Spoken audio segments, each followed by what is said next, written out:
I was very uncomfortable, as you know, with how I look for a very long time. I've kind of gained that confidence only recently, and we can relate to this. I know you can relate. Colorism in our culture.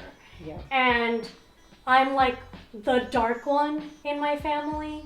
And my brother's dark, but that's a double standard. And you're way lighter than me. But it's a double standard, right? Right. Like for guys. Like for men, it's like it doesn't matter. Yeah. But I think we all grew up around that. I spent a summer in India, and I never experienced colorism until I went to India that one summer. I was 15, old enough to think for myself, really. And I remember buying Fair and Lovely after watching the commercials.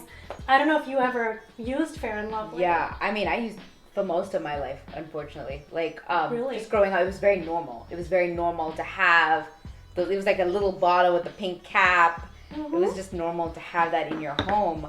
And when I was much younger, I would go swimming. But as I was getting older, as I was, becoming a teenager, my parents were like, I think you need to spend less time swimming and just stay indoors. Because if it was a pool party or the beach or, let's all go, enjoy happy hour by the pool, the parents would be like, all right, get back in, guys.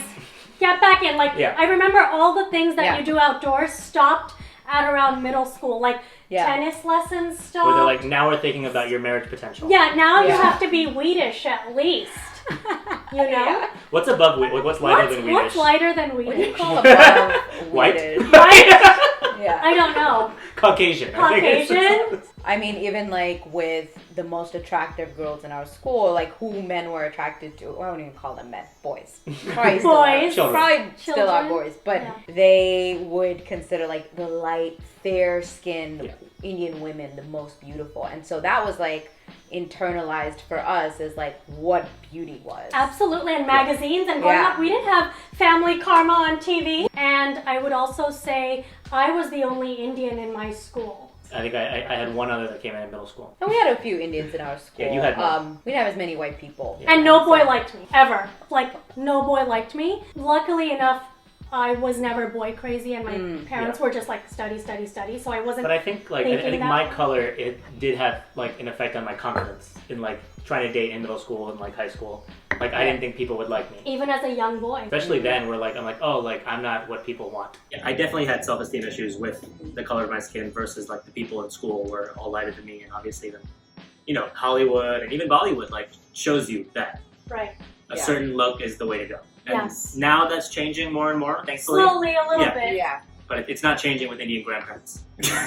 Obviously, like all of this comes from like a colonial view of the world. Like it was Europeans traipsing the earth on their ships, telling people that they are the attractive ones. Yeah. And the runway. The rich ones. The runway, being in fashion. Yeah. Also, very rare to see an Indian model or a brown model on the catwalk. It's becoming more common now. Yeah.